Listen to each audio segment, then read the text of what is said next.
사무엘하 19장. 혹이 요압에게 고하되 왕이 압살롬을 위하여 울며 슬퍼하시나이다 하니 왕이 그 아들을 위하여 슬퍼한다함이 그날의 백성들에게 들림에 그날의 이김이 모든 백성에게 슬픔이 된지라. 그날의 백성들이 싸움에 쫓겨 부끄러워 도망함같이 가만히 성으로 들어가니라. 왕이 얼굴을 가리우고 큰 소리로 부르되 내 아들 압살롬아 압살롬아 내 아들아 내 아들아 하니 요압이 집에 들어가서 왕께 말씀하되 왕께서 오늘 왕의 생명과 왕의 자녀의 생명과 처첩들의 생명을 구원한 모든 신복의 얼굴을 부끄럽게 하시니 이는 왕께서 미워하시는 자는 사랑하시며 사랑하는 자는 미워하시고 오늘 장관들과 신복들을 멸시하심을 나타냄이라. 오늘 내가 깨달으니 만일 압살롬이 살고 오늘 우리가 다 죽었다면 왕이 마땅히 여기실 뻔하였나이다. 이제 곧 일어나 나아가서 왕의 신복들의 마음을 위로하여 말씀하옵소서. 내가 여호와를 가리켜 맹세하옵나니 왕이 만일 나가지 아니하시면 오늘 밤에 한 사람도 왕과 함께 머물지 아니할지라. 그리하면 그 화가 왕이 젊었을 때부터 지금까지 당하신 모든 화보다 더욱 심하리이다. 왕이 일어나 성문에 앉음에 혹이 모든 백성에게 고하되 왕이 문에 앉아 계시다 하니 모든 백성이 왕의 앞으로 나아오니라. 이스라엘은 이미 각기 장막으로 도망하였더라.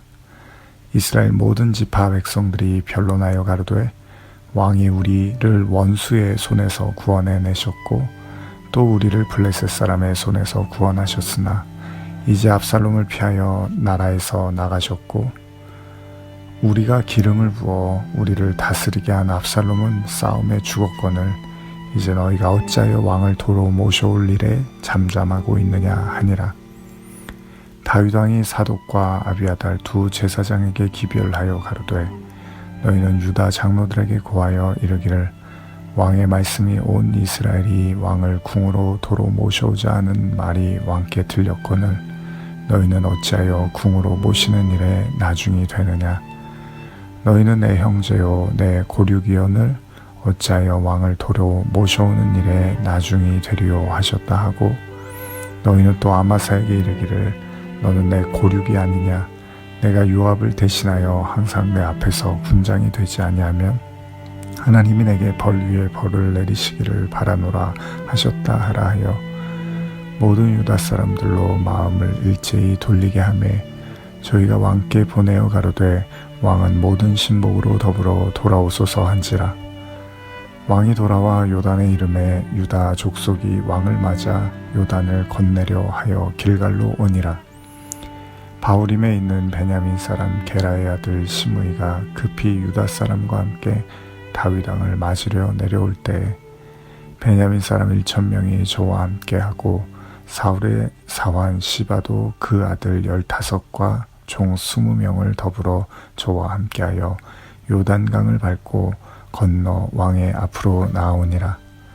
왕의 가족을 건네려 하였며 왕이 선히 여기는 대로 쓰게 하려 하여 나룻배가 건너가니 왕이 요단을 건너려 할 때 게라의 아들 시므이가 왕의 앞에 엎드려 왕께 고하되 내 주여 원컨대 내게 죄 주지 마옵소서. 내 주 왕께서 예루살렘에서 나오시던 날에 종의 패악한 일을 기억하지 마옵소서. 마음에 두지 마옵소서. 왕의 종 내가 범죄한 줄 아옵는고로 오늘 요셉의 온 족속 중 내가 먼저 내려와 내 주 왕을 영접하나이다. 스루야의 아들 아비새가 대답하여 가로되 시므이가 여호와의 기름 부으신 자를 저주하였으니 그로 인하여 죽어야 마땅치 아니하나이까. 다윗이 가로되 스루야의 아들들아 내가 너희와 무슨 상관이 있기로 너희가 오늘 나의 대적이 되느냐. 오늘 어찌하여 이스라엘 가운데서 사람을 죽이겠느냐. 내가 오늘날 이스라엘의 왕이 된 것을 내가 알지 못하리요 하고 시므이에게 이르되 내가 죽지 아니하리라 하고 저에게 맹세하니라. 사울의 손자 무비보셋이 내려와서 왕을 맞으니 저는 왕이 떠난 날부터 평안히 돌아오는 날까지 그 발을 맵시내지 아니하며 그 수염을 깎지 아니하며 옷을 빨지 아니하였더라. 예루살렘에서 와서 왕을 맞을 때 왕이 저에게 물어가로되 무비보셋이여 내가 어찌하여 나와 함께 가지 아니하였더뇨? 대답하되 내 주 왕이여 왕의 종 나는 절뚝발이이므로 내 나귀의 안장을 지워 타고 왕과 함께 가려 하였더니 나의 종이 나를 속이고 종 나를 내 주 왕께 잠수하였나이다. 내 주 왕께서는 하나님의 사자와 같으시니 왕의 처분대로 하옵소서. 내 아비의 온 집이 내 주 왕 앞에서는 다만 죽을 사람이 되지 아니하였었나이까. 그러나 종을 왕의 상에서 음식 먹는 자 가운데 두셨사오니 내게 오히려 무슨 오름이 있어서 다시 왕께 부르짖을 수 있사오리이까. 왕이 저에게 이르시되 내가 어찌하여 또 내 일을 말하느냐. 내가 이르노니 너는 시바와 밭을 나누라. 무비보셋이 왕께 고하되 내 주 왕께서 평안히 궁에 돌아오시게 되었으니 저로 그 전부를 차지하게 하옵소서 하니라. 길앗 사람 바르실레가 왕을 보내어 요단을 건너려고 로글림에서 내려와서 함께 요단에 이르니 바르실레는 매우 늙어 나이 80세라. 저는 거부인 고로 왕이 마하나임에 유할 때 왕을 공개하였더라. 왕이 바르실레에게 이르되 너는 나와 함께 건너가자. 예루살렘에서 내가 너를 공개하리라. 바르실라가 왕께 고하되 내 생명의 날이 얼마나 있사간데 어찌 왕과 함께 예루살렘으로 올라가리이까. 내 나이 이제 80세라. 어떻게 좋고 흉한 것을 분간할 수 있사오며 음식의 맛을 알 수 있사오리이까. 어떻게 다시 노라 하는 남자나 여인의 소리를 알아들을 수 있사오리이까. 어찌하여 종이 내 주 왕께 오히려 누를 끼치리이까. 종은 왕을 모시고 요단을 건너려는 것뿐이오늘 왕께서 어찌하여 이 같은 상으로 내게 갚으려 하시나이까. 정컨대 종을 돌려 보내옵소서. 내가 내 본성 부모의 묘 곁에서 죽으려 하나이다. 그러나 왕의 종 김함이 여기 있사오니 청컨대 저로 내 주 왕과 함께 건너가게 하옵시고 왕의 처분대로 저에게 베푸소서. 왕이 대답하되 김함이 나와 함께 건너가리니 내가 너의 좋아하는 대로 저에게 베풀겠고 또 내가 내게 구하는 것은 다 너를 위하여 시행하리라 하니라. 백성이 다 요단을 건너매 왕도 건너가서 바르실레의 입을 맞추고 위하여 복을 비니 저가 자기 곳으로 돌아가니라. 왕이 길갈로 건너오고 김함도 함께 건너오니 온 유다 백성과 이스라엘 백성의 절반이나 왕을 호행하니라. 온 이스라엘 사람이 왕께 나와서 고하되 우리 형제 유다 사람들이 어찌 왕을 도적하여 왕과 왕의 관속과 왕을 쫓는 모든 사람을 인도하여 요단을 건네어 나이까 하매 유다 모든 사람들이 이스라엘 사람에게 대답하되 왕은 우리의 지친인 까닭이라. 너희가 어찌하여 이 일에 대하여 분내느냐. 우리가 왕의 물건을 조금이라도 먹었느냐. 왕께서 우리에게 선물 주신 것이 있느냐. 이스라엘 사람이 유다 사람에게 대답하여 이르되 우리는 왕에 대하여 10분을 가졌으니 다윗에게 대하여 너희보다 더욱 관계가 있거늘 너희가 어찌 우리를 멸시하여 우리 왕을 모셔오는 일에 먼저 우리와 의논하지 아니하였느냐 하나 유다 사람의 말이 이스라엘 사람의 말보다 더 강경하였더라.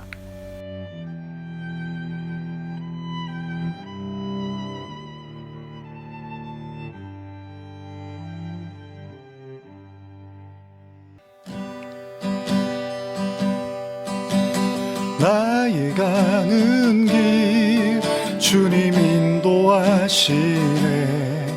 그는 보이지 않아도 날 위해 일하시네. 주의 인도자 항상 함께 하시네. 사랑과 힘 베푸시며 인도하시네 인도하시네 나의 가는 길 주님 인도하시네 그는 보이지 않아도 날 위해 일하시네 주의 인도자 항상 함께 하시네 사랑과 힘 베푸시며 인도하시네 인도하시네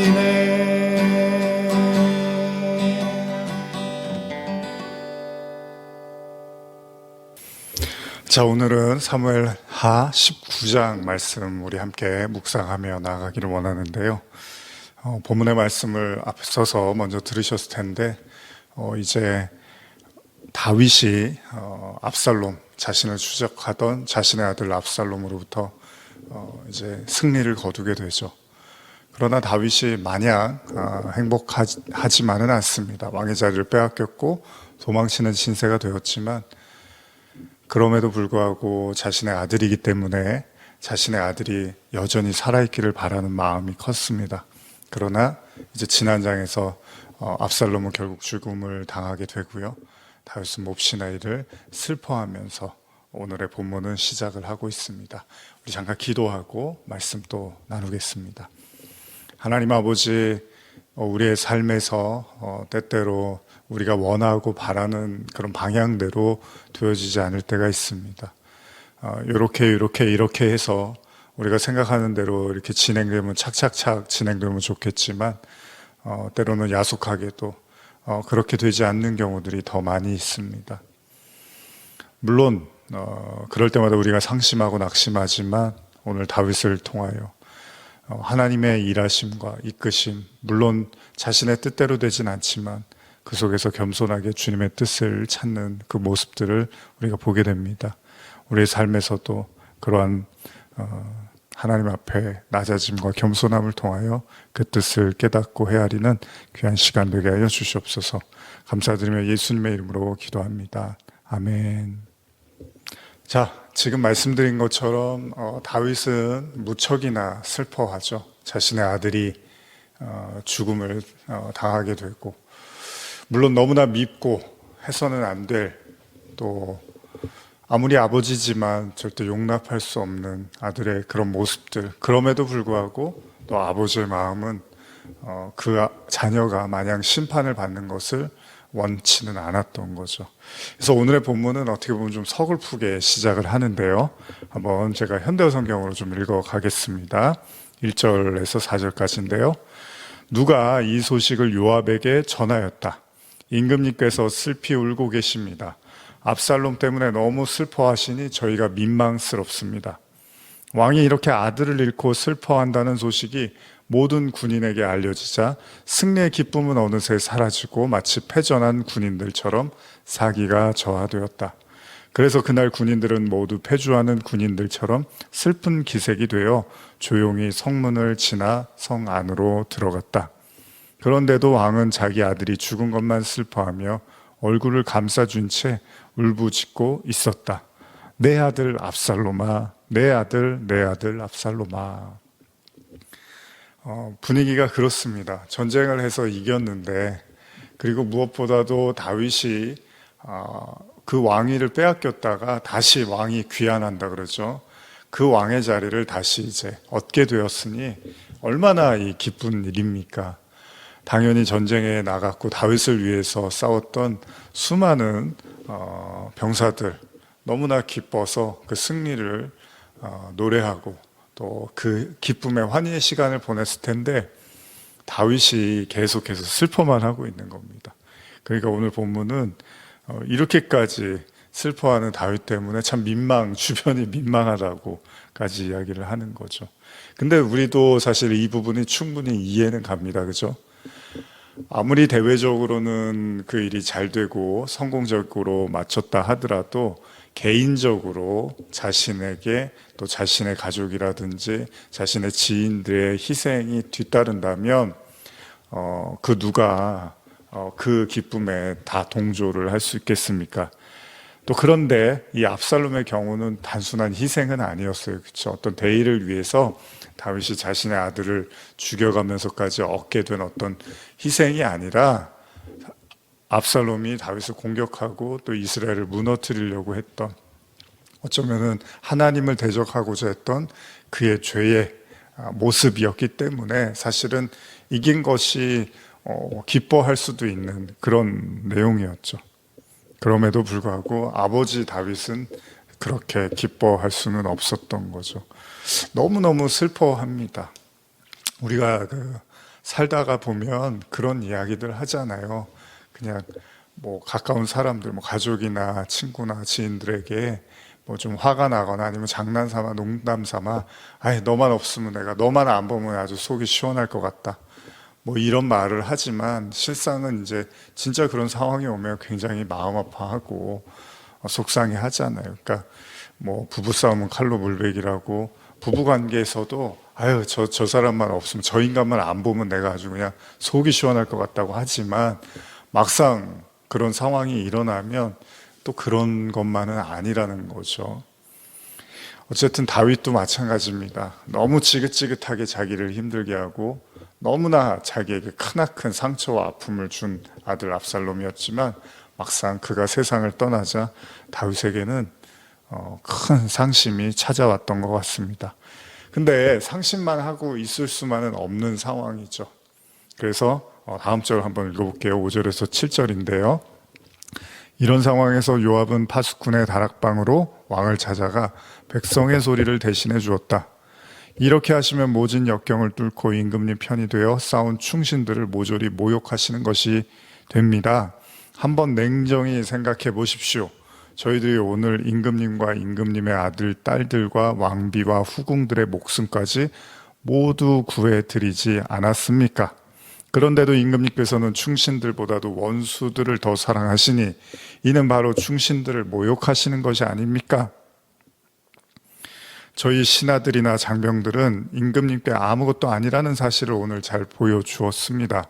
만일 압살롬이 살아있고 저희들이 모두 죽었다면 임금님께서 더 기뻐하셨겠습니다.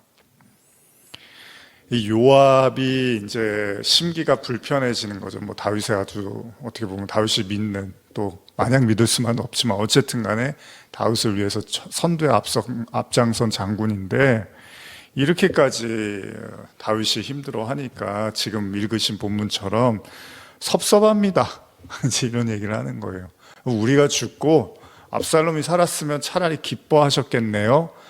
임금님 그 정도밖에 안 됩니까? 우리에 대한 마음이 그 정도밖에 없습니까? 이러면서 이제 굉장히 섭섭해 하는 거죠. 근데 이 이야기가 그냥 섭섭해 하는 것만은 아닌 것 같아요. 요압은 항상 그런 불편함이 있었어요. 다윗과의 관계에서. 이번 그 압살롬을 죽일 때도 분명히 다윗이 압살롬을 죽이지 말라고 했는데 요압이 또 나서서 압살롬을 죽였단 말이에요. 그러니까 다윗이 참 마음이 복잡했을 거예요. 이 장군이 뭐 열심히 싸워주고 충성을 다하는 건 좋은데 자꾸 말을 듣지를 않는 거예요. 꼭 중요한 일, 사람들 관계, 여러분들도 뭐 일하시다 보면 회사라든지 그런 경우 있으잖아요. 꼭 너무 중요한 건데 그거는 이렇게 잊어버리고 덮어버리고, 중요하지 않은 거는 너무 잘하는데 중요한 거는 깜빡해버리거나 뭐 이럴 때 있잖아요.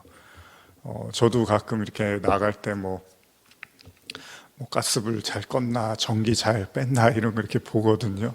근데 정작 급하게 이렇게 나오면 내가 문을 꽉 닫았나 이제 이런 생각을 하는 거예요. 문을 이제 꽉 닫지 않으면 자동으로 잠기지가 않잖아요. 그러니까 진짜 정작 중요한 거 문 잘 닫아야 되는데 그런 생각을 하듯이 사람이 뭐 부수적인 거를 너무 따지다 보면 정작 이제 중요한 거를 이렇게 잊어버리기도 하죠. 사실 다윗과 요압의 관계는 좀 그렇습니다. 요압은 잘 하는 것 같은데 꼭 다윗이 하지 말라는 그런 중요한 상황에서는 또 그 일을 해버리는 거예요. 근데 이게 아마 이제 부모 자식 관계에서도 아마 이런 일들이 있죠. 부모님의 마음을 자식들이 다 헤아리지를 못하다 보니까 어떤 부분에서는 뭐 말을 잘 듣는데 정말 부모님이 중요하게 여기는 거에 대해서 무시하는 경우가 있죠. 근데 우리가 하나님과의 관계에서도 그래요. 하나님과의 관계에서도 어떤 부분에 대해서는 하나님의 마음을 좀 흡족하고 기쁘시게 해드리려고 하는데 정작 중요한 선택이나 하나님이 꼭 우리에게 원하시는 거는 이렇게 피해가고 도망치려고 하는 경우들도 있죠. 요압이 마음이 좀 섭섭합니다. 근데 사실 요압도 이렇게 당당할 수는 없잖아요, 사실. 왜냐하면 하지 말라고, 압살롬은 좀 살려달라고 다윗이 얘기를 했는데 요압이 어쨌든 간에 또 앞장서서 그 일을 했으니 요압도 이렇게 다윗에게 당당할 수만은 없을 것 같아요. 근데 어쨌든 간에 이게 뭐 개인사가 아니라 나라의 일이고 많은 사람들, 많은 그 백성들이 보고 있는 거기 때문에 어쩔 수 없이 다윗도 이제 마음을 추스려야 하는 거죠. 한번 7절을 읽어보겠습니다. 이제 왕은 진정하시고 일어나 밖으로 나가 부하들의 노고를 인정하고 치하해 주십시오. 지금이 아주 절박한 때라는 사실을 잊지 마십시오. 만약 임금님께서 지금 그들을 격려해 주시지 않는다면 오늘 밤 안으로 뿔뿔이 달아날 것입니다. 그러면 임금님께서 젊은 시절부터 당한 그 모든 환난보다도 더 무서운 고난을 당하게 되실 것입니다. 이제 뭐 엄포를 놓네요. 그죠? 요압이 참 대단해요. 이런 배짱이 있으니까 다윗이 하라는 대로 안 하기도 했겠죠. 어쨌든 간에 뭐 자기 나름대로는 조언을 하는 겁니다. 빨리 가서 백성들, 군인들을 그 노고를 치하해 주시고 이제 왕국을 새롭게 세우는 마음으로 이제 다시 시작했으면 좋겠습니다. 이제 이런 얘기를 하는 거예요. 자, 8절도 읽어볼게요. 마침내 다윗 왕이 정신을 차리고 일어나 성문에 나와 앉았다. 요압은 즉시 방황하는 모든 군인들에게 임금님께서 성문에 나와 사열을 받으신다 하고 전하였다. 이리하여 부하들이 모두 왕의 앞으로 지나가니 예루살렘으로 다시 입성할 세력이 모아졌다. 이러면서 이제 북쪽 10지파의 이스라엘 군인들은 이미 해체되어 저마다 자기 집으로 돌아갔다. 이제 이렇게 마무리를 하면서 이제 왕의 귀환에 대한 이야기를 하고 있는 겁니다. 이제 본격적으로 다시 다윗이 왕의 자리를 되찾는 내용들이 이제 그 아래 이렇게 등장을 하고 있는데요. 이 부분에서 우리가 한 가지 이따가도 제가 나누겠지만 오늘의 본문에서도 사실 다윗이 비슷한 모습들을 계속 보여주죠. 사울과의 관계, 사무엘상에서 사울과의 관계에서도 계속 우유부단할 정도로 사울에 대해서 굉장히 호의를 베풀고 나중에 사울이 죽고도 굉장히 슬퍼하고, 물론 요나단 때문이기도 하지만요. 그리고 나서 좀 지나고 났을 때 우리가 또 한 가지 보는 것은 암논이 그 이제 다윗의 아들이죠. 암논이 또 다른 배다른 누이 다말을 범했을 때도 다윗이 뭔가 그렇게 확실하게 어떤 액션을 취했던 것 같지는 않아요. 그래서 결국은 이것을 보고 격분한 압살롬이 또 암논을 죽이게 되는 거죠. 그리고 나서 그 압살롬이 또 다윗 곁에 이제 두었는데, 멀리 떨어져 있다가 두었는데 압살롬이 어떻게 보면 이제 계략을 꾸며서 왕이 되려고 회방을 하죠, 아버지의 일들을. 그러면서 이제 결국은 이렇게 다윗에게 공격하는 형태가 됐는데, 여기에 대해서도 다윗이 굉장히 적극적으로 저항을 하지 않고 계속 그냥 밀리면 밀리는 대로 그냥 이렇게 쫓겨다니는 신세가 됐는데도 불구하고 이제 죽었단 말이에요, 압살롬이. 그런데도 또 슬퍼하고, 뭔가 다윗의 모습을 여러분 보시면 굉장히 무슨 옛날에 뭐 개그 프로의 감수성이라는 거 있었잖아요. 막 웃기다가 갑자기 슬픈 음악이 나오면서 슬픈 얘기를 하면서, 그러니까 무슨 모든 얘기든 다 이렇게 슬프게 받아들이는 뭐 그런 개그가 있었잖아요. 다윗을 보면은 뭔가 용맹한 전사 같아 보이지가 않아요. 장군 같은 모습이 아니라 뭐 어떻게 보면 툭하면 울고 툭하면 서글퍼하고 그런 것 같아요. 그래서 제가 얼마 전에도 뭐 쇼인가 진심인가 뭐 이런 이제 제목으로도 묵상을 나눴지만은 도대체 다윗이 왜 자꾸 이런 모습을 보이는가. 그러나 또 우리가 계속 말하지만 이해는 가요. 누가 그 어느 부모가 자식을 잃고 아무렇지도 않을 수가 있겠습니까? 어쨌든 다윗은 이런 복잡한 인생살이 속에서 하나님도 뜻도 발견해야 되고 또 자신의 죄도 보아야 되고 또 자녀들의 그런 모습을 통해서 많은 또 고통을 받기도 합니다. 그러나 이제 마냥 그렇게 있을 수만은 없습니다. 진짜로 산 사람은 살아야 되는 거잖아요. 일어나야 되는 거고, 이제 왕으로서 다시 자신의 역할을 충실하게 감당을 해야 되는 거죠. 그래서 정신을 차리고 이제 일어납니다. 자, 9절에서도 한번 이하를 좀 볼게요. 이제는 이스라엘의 10지파도 모두 다윗에게로 마음이 돌아서서 이렇게 주장하였다. 본래 우리를 블레셋 족속과 모든 원수들의 손아귀에서 해방시켜준 왕은 바로 다윗이다. 그런데 우리가 압살롬 편을 들었기 때문에 그분이 압살롬을 피하여 이 나라를 떠나셨다. 그러나 우리가 왕으로 세워놓은 압살롬은 이미 전사하였다. 이리하여 백성들은 이렇게 요구하였다.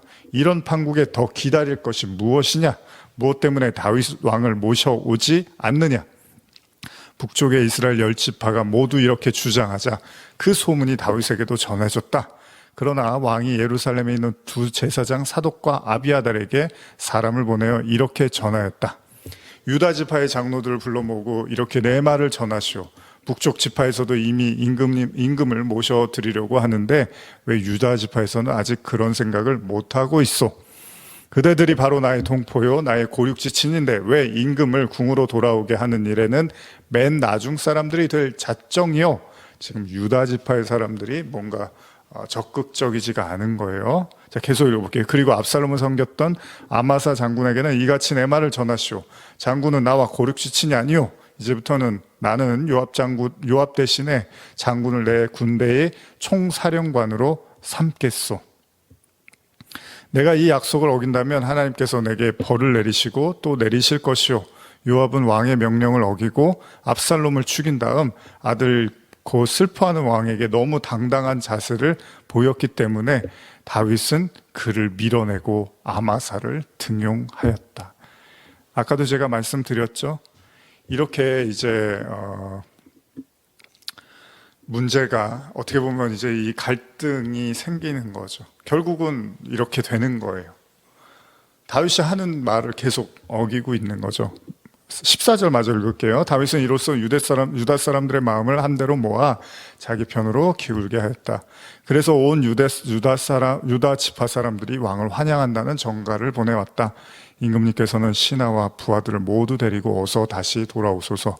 이제는 이스라엘 10지파의 찬성과 유다 장로들의 결정에 의하여 유다의 정규군과 이스라엘의 정규군도 비로소 다윗의 휘하에 들어오게 되었다. 이제 다시 시작합니다. 다시 이제 힘을 얻고 권력을 얻었고 군사들을 얻었어요. 그리고 백성들의 지지를 받게 됩니다. 이게 이제 19장의 이야기인데 이렇게 해서 마무리가 되는 게 아니라 이미 들으셨지만 이제 이 이후에 어떤 내용들이 나오냐면 이제 다윗이 왕권을 뺏기고 압살롬 때문에 도망갔었던 그 상황에서 벌어졌던 일들, 만났던 사람들과의 관계를 이렇게 결산한다고 해야 되나요?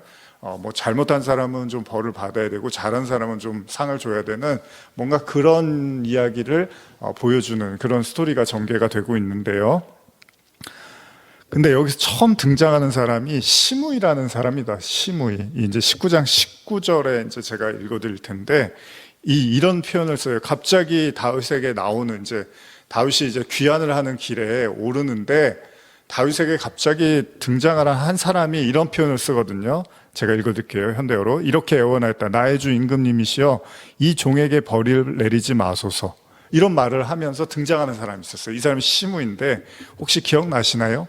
이 시므이라는 사람이 사무엘하 16장 5절에 보면은 이런 내용이 나와요. 다윗이 막 도망갈 때 있잖아요. 여기 보면 다윗 왕이 감람산을 넘어 바후림 마을에 이르자 그 마을에서 어떤 사람이 달려나오며 왕에게 욕을 퍼부었다. 그는 사울의 집안의 먼 친척인 게라의 아들 시므이였다. 기억나시나요? 다윗 왕이 용감한 부하와 신하들이 왕의 곁에 함께하고 있는데도 불구하고 그는 겁없이 돌팔매질과 저주를 퍼부었다. 그때 다윗 일행은 깊은 골짜기를 타고 내려갔는데 시므이는 그 골짜기 위에 산비탈을 타고 따라오면서 밑으로 돌을 던지고 모래를 날리며 다윗한테 이렇게 하는 거예요. 뭐라 그래요? 무서운 저주를 외쳐댔다. 자, 읽어볼게요. 이 살인자야, 꺼져라. 악한 자, 영원히 망해버려라. 내가 사울의 집안을 모두 죽이고 무사할 줄 알았더냐. 이제 바로 그 벌을 받게 되었다. 내가 죽인 그 모든 사람의 피가 내 머리 위로 돌아왔다. 내가 사람을 죽이고 나라를 빼앗았지만 이제는 여호와께서 그 나라를 내게서 빼앗아 바로 내 아들 압살롬에게 넘겨주었다. 내가 사람을 많이 죽였기 때문에 당연히 그 벌을 받는 줄이나 똑똑히 알아라 이 더러운 살인자. 뭐 이런 얘기를 하는 거예요. 다윗 주변에 장군들도 있고 그 보호해주는 사람들이 있는데도. 그러니 이 사람이 이제 어떻게 되겠습니까? 다윗이 이제 다시 왕이 됐으니 이 사람 목숨은 이제 그냥 어떻게 될지 모르는 상황이잖아요. 그래서 그랬는지 다윗이 이제 다시 귀향하는 자리에서 갑자기 등장을 하면서 이렇게 말을 하는 거예요. 이 종에게 벌을 내리지 마시옵소서 이러면서 나의 주께서 예루살렘을 떠나 바울림 마을을 지날 때 이 종이 죄를 저질렀으나 임금님께서는 그것을 기억하지도 마시고 마음에 품지도 마소서 이런 말을 하는 거예요. 순식간에 돌변을 하는 거죠. 그런 사람들 많이 보죠. 뭐 여러분들 뭐 주변에서나 또 우리 자신일 수도 있지만 이랬다가 저랬다가 하는 사람들 있잖아요. 근데 뭐 그게 어떤 선택의 차이면 괜찮은데 이거는 다르잖아요. 뭐 다윗을 막 저주를 하던 사람이 다윗이 이제 다시 힘이 생기니까 낼름 나타나갖고 제발 좀 나를 살려달라고 먼저 용서를 구하고 있는 겁니다. 계속 읽어볼게요. 그날 이 종이 무서운 죄를 지었습니다. 그것을 제가 잘 압니다. 그러나 제가 오늘 이스라엘의 10지파들 중에서 맨 먼저 달려와 내 주 임금님을 환영하오니 이것을 미쁘게 여겨 주소서. 이때 아비새가 끼어들어 다윗왕에게 대답할 겨를도 주지 않고 이렇게 말하였다. 이 아비새가 그때 다윗을 이 아비새가 욕할 때 저거 가만히 놔둬도 됩니까? 했던 사람이란 말이에요. 근데 뭐라 그랬겠습니까? 당연히 이렇게 말합니다. 그는 이제 죽어서 마땅합니다. 여호와께서 친히 기름 부어 세우신 임금님을 욕하고서 어떻게 그가 살 수 있겠습니까? 자, 그럼 여러분 생각은 어떠십니까? 다윗이 뭐라고 했을까요? 이 상황에서. 여러분 같으면 어떻게 하시겠습니까? 여러분들이 너무 힘들 때 막 모함하던 사람이고 저주하던 사람인데 다시 이제 여러분들이 좀 힘이 생기니까 바로 와갖고 또 좀 잘 이렇게 사귀어보자고 그렇게 용서를 구하면 어떻게 하시겠습니까? 근데 다윗이 이렇게 말을 합니다. 다윗은 아비새와 그의 형 요압에게 이와 같이 대답하였다. 너희가 왜 내 일에 간섭하고 나서느냐? 너희가 왜 오늘같이 좋은 날 나의 대적이 되려고 하느냐? 내가 오늘 비로소 이스라엘 왕이 되었는데 오늘 같은 날 이스라엘에서 사람을 죽여야 되겠느냐? 그리고 다윗은 시므이의 죄를 용서해 준 다음에 그대를 결코 죽이지 않겠소 하고 맹세까지 해주었다. 이런 내용이 19장에 등장을 해요. 다윗이 이제 왕으로 귀환하는 과정에서 다윗과 앙금이 있었던 문제가 있었던 사람들의 이야기들이 나오는데 그 중에 첫 번째가 시므인데 다윗이 어떤 판단을 하지 않고 그냥 살려줘요. 그러니까 주변에서는 도무지 이해가 잘 안 가는 거죠. 그리고 그런데 이 시므이가 여러분 어떻게 됐을 것 같습니까? 이 시므이가 나중에 어떻게 됐느냐 하면 열왕기상 2장으로 넘어가면요, 그 다윗이요 죽기 전에 이제 유언을 하는데 이때 솔로몬에게 하는 거겠죠. 유언을 하는데 이때 다윗이 이 시므이에 대한 이야기를 합니다. 솔로몬에게. 제가 한번 읽어드릴게요. 현대어로 2장 8절인데요. 열왕기상. 끝으로 베냐민 지파의 바울임 마을 사람 시므이를 내게 맡긴다. 내가 감람산을 넘어 요단강으로 도망할 때 그가 따라오면서 내게 욕하고 저주하였다. 다 기억을 하고 있는 거예요. 그러나 내가 마하나임에서 다시 요단강을 건너 돌아올 때에는 그가 뉘우치면서 요단강가까지 나와 나를 맞았다. 그래서 내가 그를 죽이지 않겠다고 맹세하였다. 그러나 이것은 아비인 내가 지킬 약속이지 자식된 내가 지킬 약속은 아니다. 너까지 그를 살려두면 오히려 내 권세가 약하게 보일 수도 있다. 그러므로 이제는 그가 당연히 벌을 받아야 한다. 내게는 그에게 해야 할 일이 무엇인가를 충분히 알만한 지혜가 있으니 그가 이미 늙었더라도 그의 백발에 붉은 피를 묻혀서 음부로 내려보내라. 그러니까 다윗이 약속은 지켜요. 자기 손으로는 안 죽이는데 솔로몬한테는 얘기를 해요. 잘 봐뒀다가 분명히 너한테 해코지가 되고 문제가 될 수 있는 사람이니까 잘 알아서 판단해라. 벌을 내려라. 이제 이렇게 얘기를 하는 거예요. 어떻게 됐을까요? 시므이가 죽습니다. 근데 그냥 죽는 게 아니라 문제가 생겨요. 요거 한번 열왕기상 2장 36절인데 솔로몬이 말을 해요. 솔로몬 왕의 지혜는 과연 빈틈이 없었다. 그는 시므이를 왕궁으로 불러들여 이렇게 명령하였다. 그대는 예루살렘에 집을 짓고 사시오. 그 대신에 어떤 일이 있어도 이 도성 밖으로 나가서는 안 돼요. 이렇게 말을 해요. 그러니까 그 도성 밖으로 절대 나가지 말라고 이제 이야기를 합니다. 근데 문제가 뭐냐면 이 시므이가 열왕기상 2장 39절 이하에 보시면 자기 그 종들이 있었는데 그 종들이 블레셋으로 도망을 가요.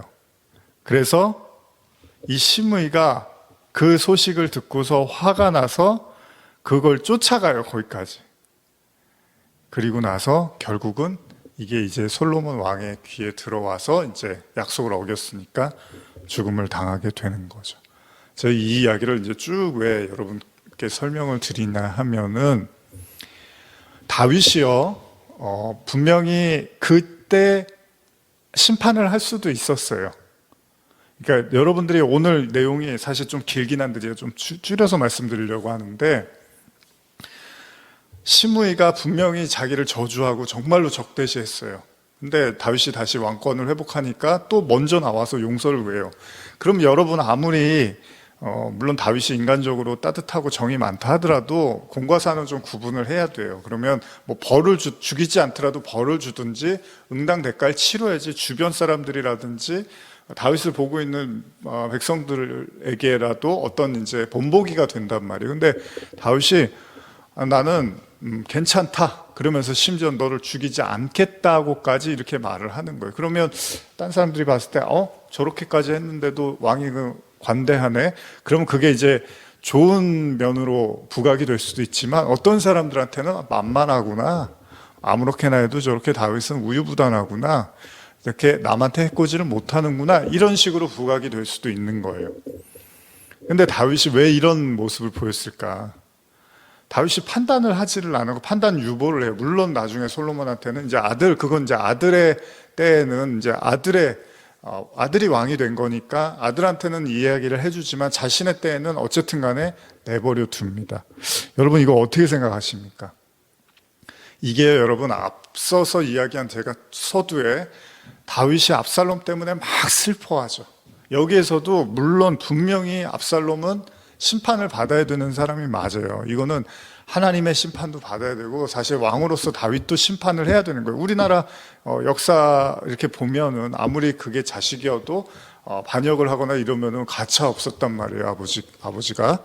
근데 다윗이 죽이지 말라고 했는데 이제 죽으니까 너무 슬퍼하는데 이런 모습들이 뭔가 리더십도 없어 보이고 뭔가 공과사 구분도 잘 안 되는 것 같고 뭔가 판단력이 되게 흐려 보이죠.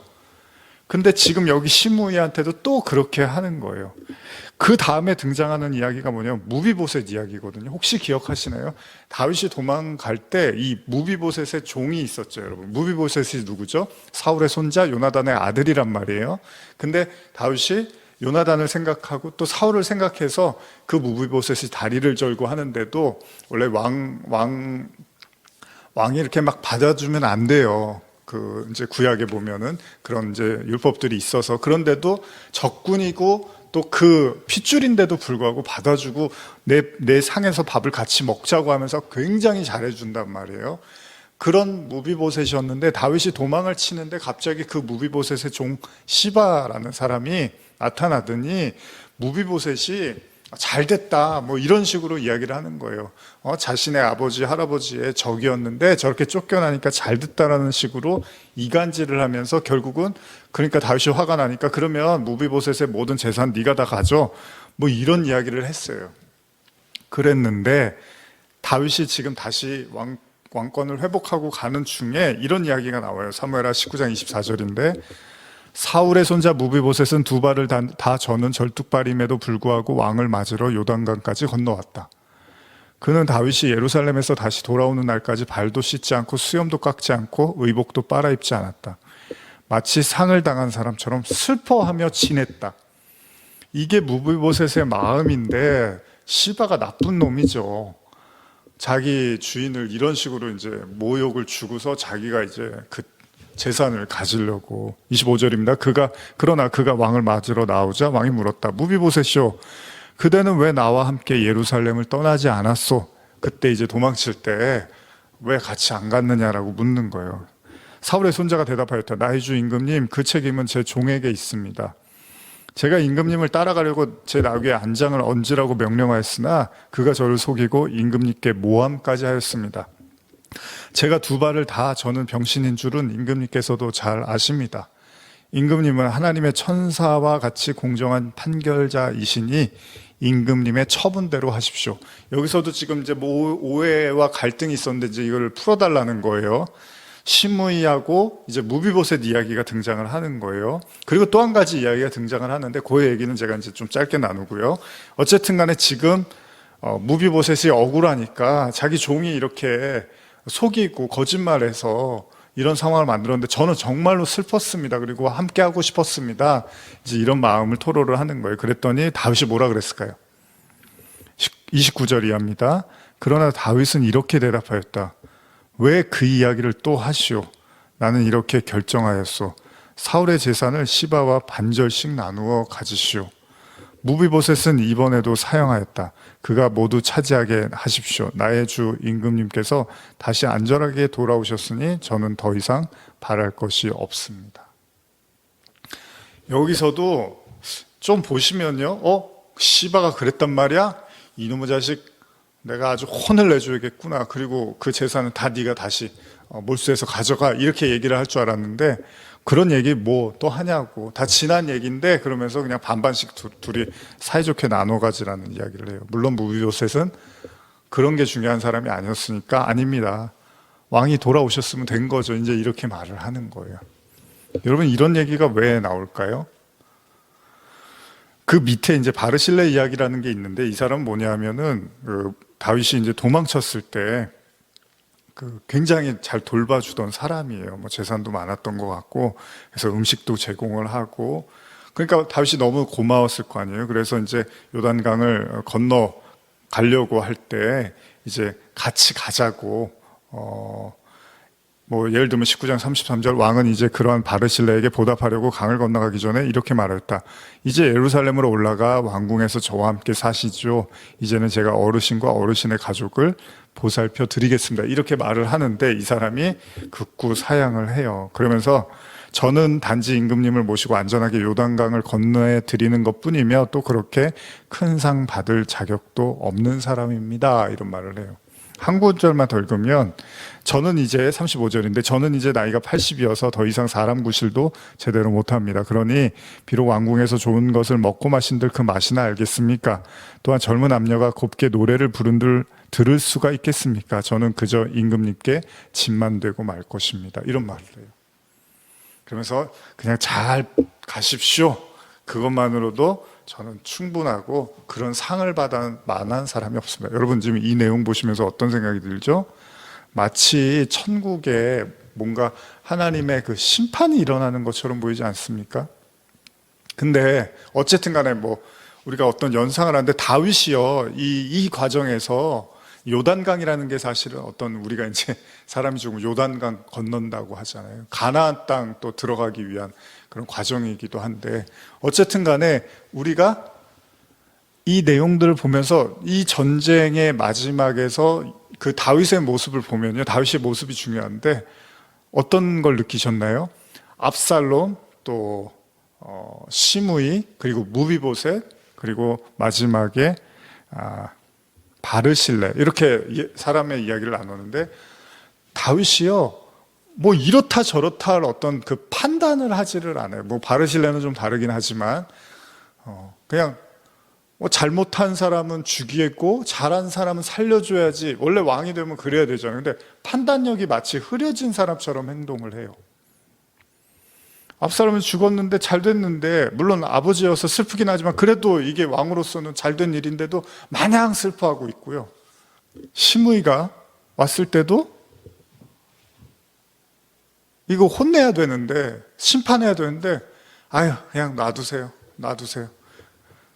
그런 말을 해요. 물론 처음에도 그랬죠. 막 자기를 괴롭힐 때도 그 하나님이 그러면 어떡합니까? 그리고 무비보셋 이야기에서도 분명하게 이렇게 선을 그어줘야 되는데 뭐 시바랑 무비보셋하고 그냥 땅 똑같이 나눠 가지시고 이제 그 얘기는 하지 마세요. 뭐 이런 식으로 말을 하는 거예요. 다윗이 판단력이 흐려진 걸까요?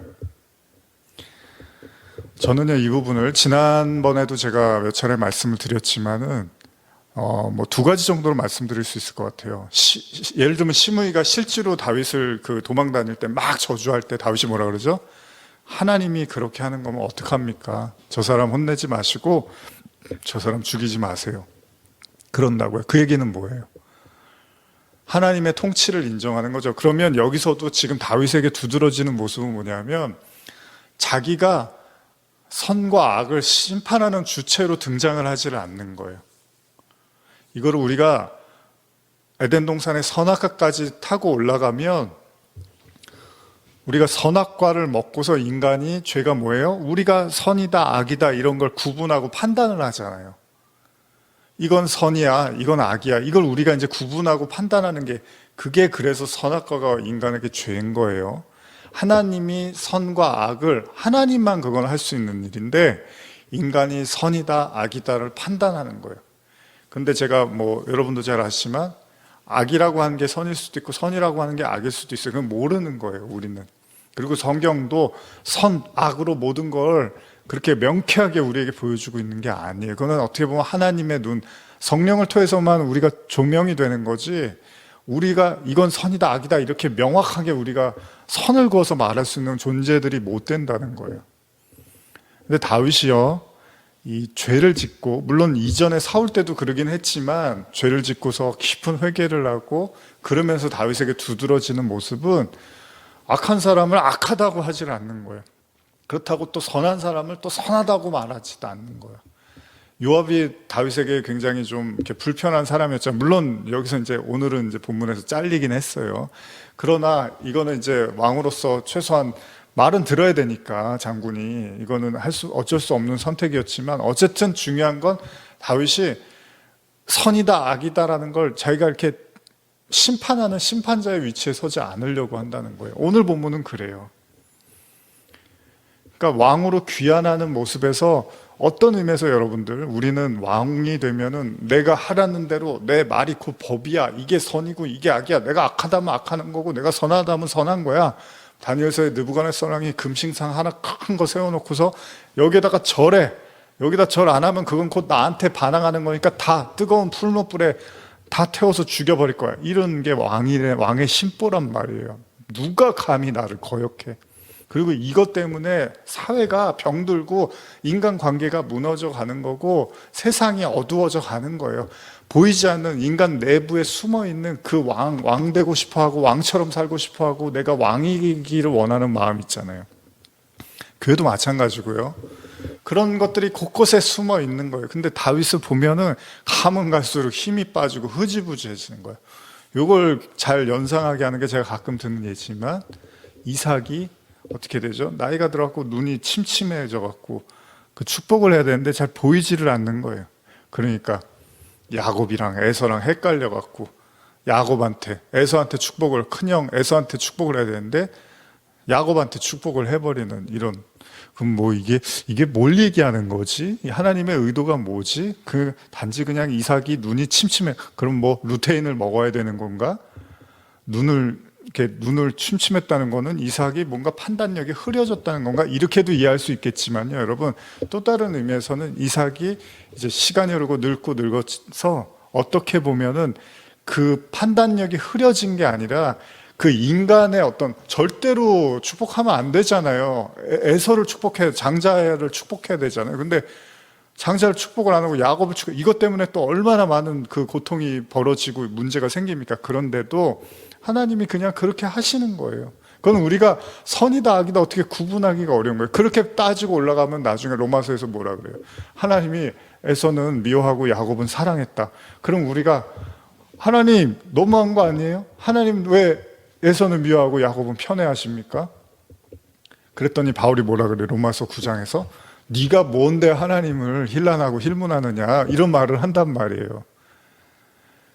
인간이 갖고 있는, 저도 마찬가지예요. 저도 뭐 힘든 일이 있고 좀 제 마음에 어려움이 있으면 다 알겠는데요. 주님 말씀 뜻도 다 알겠는데요. 근데 너무 힘들어요. 그리고 왜 하나님은 그렇게 그런 방식으로 하셔야 돼요? 항상 일을 막 이렇게 저도 하나님한테 따지고 들고 또 막 속상하면 아내하고 막 그런 대화를 할 때도 있어요. 왜 하나님은 이렇게 하실까?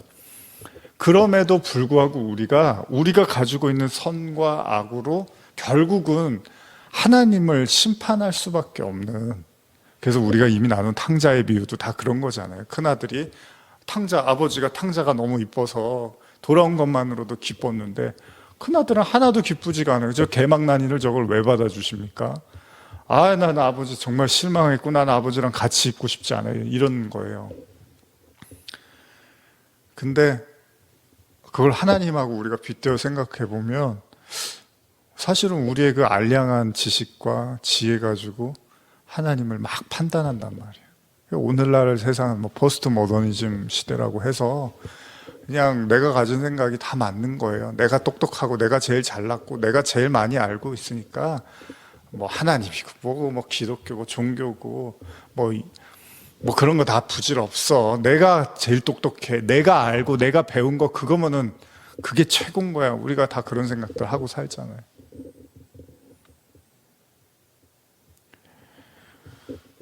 근데 아니라는 거예요. 이 하나님과 깊이 관계를 하면 할수록 선악이 모호해지는 거예요. 이 모호해진다는 게 더 뭔가 도덕적으로 윤리적으로 뭐 포악해지고 나빠진다는 얘기가 아니라 인간이 쉽사리 무언가를 판단할 만한 존재가 못 된다는 것을 이렇게 깨우쳐가는 거죠. 그렇다고 뭐 이렇게 수동적이고 뭐 적극적이지 말고 그러라는 얘기는 아닙니다. 그런데 오늘 다윗의 모습에서는 이게 제일 중요한 거예요. 이미 시므이의 그 첫 번째 시므이가 욕할 때도 다윗이 고백했지만 하나님이 알아서 하시겠지. 내가 판단하고 내가 심판하고 내가 내 권세를 내세우지 않는다 하더라도 지금 이 순간 하나님이 판단하실 거야. 결국 시므이는 조금 시간이 지났지만 오랜 시간 후에 스스로 자멸하는 길을 택하게 돼요. 그래서 참 인생이라는 거는 두고두고 봐야 될 문제예요. 그때 그 순간 하나님이 심판하지 않았지만 제가 지난 출애굽기 할 때도 설교를 했지만 하나님이 시간을 주시고 기다려 주시는데 결국 그걸 깨닫지 못하면 이제 스스로 자멸하는 길을 택하게 되는 거죠. 다윗은 이걸 배우는 거예요. 사울 때도 그랬잖아요. 사울이 그렇게 괴롭혔는데 나중에 자기 손 하나 깠다가 안 됐는데 하나님이 그냥 심판을 하더라는 거예요. 오늘날 우리도 오늘 말씀을 보면서 그런 생각을 하는 거예요. 자꾸 이건 선이다, 악이다, 내가 갖고 있는 생각이 옳아야 돼, 맞아야 돼. 오히려 그게 아니라 우리가 하나님을 깊이 알면 알수록 내가 이렇게 심판할 수 있는 사람이 못 되는구나. 그래, 하나님께 맡기자. 하나님이 하랬으니까 용서하는 거야. 그렇다고 여러분, 다윗이 시므이를 용서했다고 하나님이 시므이를 용서한 건 아니에요. 하나님은 지켜보고 계신 거예요. 그러나 하나님이 인간에게는, 예수님도 그러셨지만은 계속 용서할 수 있으면 용서하라고 하셨어요. 그러나 우리가 용서했다고 해서 하나님이 끝난 건 아니에요. 하나님은 지켜보는 거고 용서를 통해서 계속 시간과 기회를 준 것뿐인 거죠. 우리가 오해하지 말아야 될 건, 하나님께 용서 구했고 내가 용서 구했으면 된 거 아니야? 그게 아니라 하나님은 진짜 그게 마음에서 비롯된 건지를 계속해서 지켜보고 계시는 거죠. 어쨌든 오늘 다윗의 모습에서 우리는 어떻게 보면 저는 이게 진짜 왕의 모습이 아닌가. 그 왕은 어떤 왕이요? 하나님까지 호령하는 왕이 아니라 하나님께 모든 걸 이제 맡기는 거예요. 그래, 그냥 내가 하나님 말씀대로 받아들이고 이해하고 용서하면 물론 그것 때문에 나한테 손해가 오고 내 권력이 휘청거릴 수도 있다 할지라도 하나님께서 지켜주실 거야. 그게 바로 다윗 마음속에 있는 다윗이 배운 용서가 아니었을까 생각을 해봅니다. 그렇습니다. 우리가 용서했다고 바로 그 사람들이 우리가 원하는 대로 바뀌지는 않습니다. 그러나 하나님은 지켜보시는 거죠. 그러기에 우리는 하나님의 말씀을 의지하며 그 말씀을 준행하며 살고자 할 수 있을 것입니다. 오늘도 그렇게 여러분들 마음속에 복잡했던 생각들, 또 사람들과의 관계, 세상을 바라보는 여러분들의 시각, 이 모든 것들을 내가 선과 악으로 명확하게 나누려고 하기보다는, 그래, 내 눈에는 이해가지 않고 내 생각에는 잘 동의하기 어렵지만 하나님께서 이끄실 거야 라고 그렇게 믿음으로 신뢰하며 나가기를 소원합니다. 우리 찬양하며 나가겠습니다.